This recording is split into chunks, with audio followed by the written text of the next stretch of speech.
C plus plus programming के लिए हमारे चैनल को सब्सक्राइब करें। हाय गाइस, आज के इस वीडियो में मैं सी प्लस प्लस का फर्स्ट प्रोग्राम बनाऊंगा यूजिंग क्लास एंड ऑब्जेक्ट। अगर आप क्लास एंड ऑब्जेक्ट का यूज़ करके कोई भी प्रोग्राम बनाना चाहते हैं तो आपको स्टार्ट यहीं से करना चाहिए, क्योंकि आज हम बेसिक प्रोग्राम बनाएंगे। किसी भी टेक्स्ट मैसेज को आउटपुट स्क्रीन में कैसे प्रिंट कराना है हम वही करेंगे। तो चलिए प्रोग्राम को स्टार्ट करते हैं। सबसे पहले मैं प्रोग्राम में हेडर फाइल को इंक्लूड कर लेता हूं। तो मैंने लिखा हैज़ इंक्लूड iostream.h।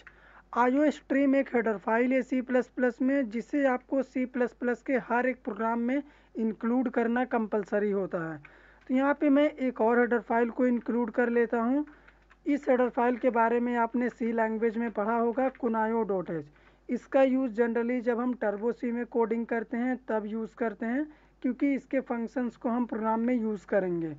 तो ये हमने हेडर फाइल को इंक्लूड कर लिया है। अब हम यहाँ पे क्लास लिखेंगे। क्लास एक कीवर्ड है सी प्लस प्लस में, जिसे हम क्लास को डिक्लेयर करने के लिए यूज़ करते हैं। तो मैं क्लास की बॉडी बना देता हूँ। तो यहाँ पे आपको 2 रूल्स याद रखना चाहिए क्लास का। फर्स्ट रूल ये है कि क्लास की जो बॉडी है वो हमेशा सेमी कोलन से क्लोज होनी चाहिए। ये क्लास के सिंटैक्स का पार्ट होता है सी प्लस प्लस में। अगर आप ये सेमी कोलन नहीं देंगे तो आपको सिंटैक्स एरर मिलेगा।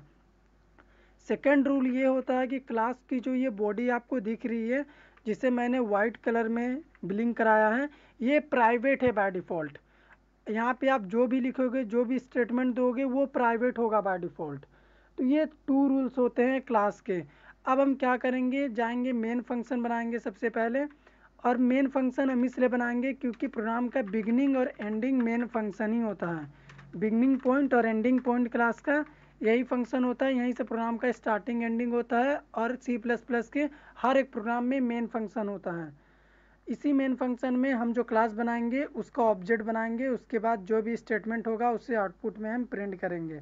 तो चलिए अब कोडिंग को स्टार्ट करते हैं। तो ये बेसिक सिंटैक्स होता है क्लास एंड ऑब्जेक्ट का। अगर आप कोई भी प्रोग्राम बनाना चाहते हैं तो आपको इस सिंटैक्स को याद रख लेना चाहिए, फॉलो करना चाहिए, तभी आप सी प्लस प्लस में क्लास एंड ऑब्जेक्ट की प्रोग्रामिंग को ईजिली कर पाएंगे। तो हमें बस एक मैसेज प्रिंट कराना है। तो यहाँ पे हम सी आउट स्टेटमेंट में, सी आउट ऑब्जेक्ट में एक स्टेटमेंट लिख देते हैं। तो मैं डबल कोट्स में हेलो वर्ल्ड लिख देता हूँ। यहाँ पे आप जो भी डबल कोट्स में लिखोगे वो आपको आउटपुट स्क्रीन में शो करेगा। तो सी आउट का यूज़ हम किसी भी टेक्स्ट मैसेज या फिर किसी भी टाइप की वैल्यू को आउटपुट स्क्रीन में प्रिंट कराने के लिए यूज़ करते हैं, और ये iostream.h हेडर फाइल के अंदर डिफ़ाइन किया गया है। ये जो आपको सी आउट ऑब्जेक्ट दिख रहा है ये iostream.h हेडर फाइल में डिफ़ाइन किया गया है। तो हमारा कोडिंग हो चुका है। अब हम मेन फंक्शन में जाएंगे और इस क्लास का ऑब्जेक्ट बनाएंगे। तो क्लास का ऑब्जेक्ट बनाने के लिए सबसे पहले आपके पास क्लास का नेम होना चाहिए। तो मैं यहाँ पे क्लास का एक नेम ले लेता हूँ ए। ये हमारे क्लास का नेम है। यहाँ पे आप कुछ भी नेम ले सकते हैं। तो अब उसी ऑब्जेक्ट को बनाने के लिए मैं क्लास का नेम यहाँ पे लिख लेता हूँ ए, और ऑब्जेक्ट का नेम आप यहाँ पे एक ले लीजिए, मैं ले लेता हूँ ओबीजे। तो क्लास ए के लिए ऑब्जेक्ट बन चुका है, यानी जब प्रोग्राम को कंपाइल करेंगे तो इस क्लास के लिए मेमोरी जनरेट हो जाएगी। अब हम क्या करेंगे, हमारे पास जो क्लास का ऑब्जेक्ट है उस ऑब्जेक्ट के थ्रू हम चाहते हैं कि हेलो वर्ल्ड मैसेज को हम आउटपुट स्क्रीन में प्रिंट कराएं।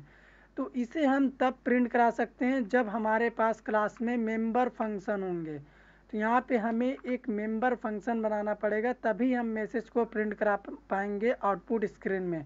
तो उसके लिए मैं void show नाम का एक मेंबर फंक्शन बना लेता हूँ। सो हमारे मेंबर फंक्शन का नेम है, जिसका रिटर्न टाइप void है। तो इस मेंबर फंक्शन की बॉडी के अंदर मैं क्या करता हूँ, जो मैंने सी आउट में स्टेटमेंट लिख रखा है इसे मैं इसी शो फंक्शन के अंदर कर देता हूँ। तो अब जब शो फंक्शन एग्जीक्यूट करेगा तो हेलो वर्ल्ड मैसेज अपने आप प्रिंट हो जाएगा। तो चलिए अब हम ऑब्जेक्ट से इस मेंबर फंक्शन को कॉल कर लेते हैं, जिसे मैंने अभी अभी क्लास में बनाया है। तो मैं लिखूँगा obj.show। डॉट एक ऑपरेटर है जिसे हम मेंबर फंक्शन को कॉल करने के लिए यूज़ करते हैं ऑब्जेक्ट से। जैसे ही मैंने ऑब्जेक्ट से शो फंक्शन को कॉल करा, शो फंक्शन एग्जीक्यूट करेगा, ये बॉडी एग्जीक्यूट करेगी और हमें हेलो वर्ल्ड मैसेज प्रिंट में मिल जाएगा।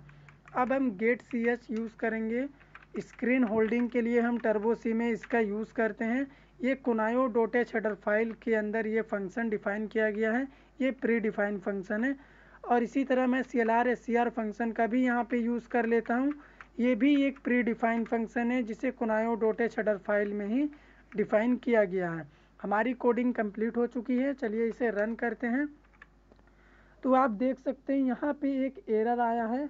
एरर क्या आया है कि जो मेंबर फंक्शन शो है वो एक्सेसिबल नहीं है।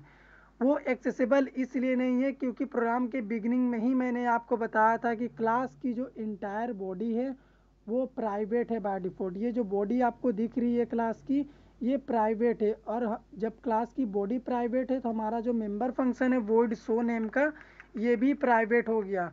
तो इसे हमें पब्लिक बनाना पड़ेगा। तो उसके लिए मैं पब्लिक एक्सेस मॉडिफायर यूज़ कर लेता हूँ। जैसे ही मैंने पब्लिक एक्सेस मॉडिफायर यहाँ पे लिखा, क्लास की बॉडी पब्लिक हो गई है।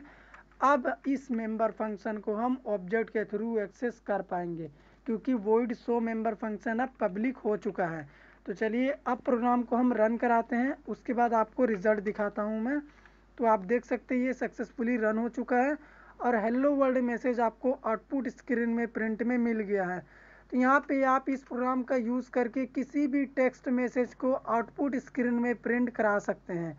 तो ये फर्स्ट प्रोग्राम है C++ का without using object oriented programming, या फिर ऑब्जेक्ट ओरिएंटेड प्रोग्रामिंग का यूज़ करके भी अगर आप क्लास एंड ऑब्जेक्ट के थ्रू प्रोग्राम बनाते हैं तो ये फर्स्ट प्रोग्राम ही है क्लास एंड ऑब्जेक्ट का भी। अगर आपको हमारा प्रोग्राम समझ में आया हो तो हमारे वीडियो को लाइक करिए, शेयर करिए, चैनल पे नए हैं तो चैनल को सब्सक्राइब कर दीजिए।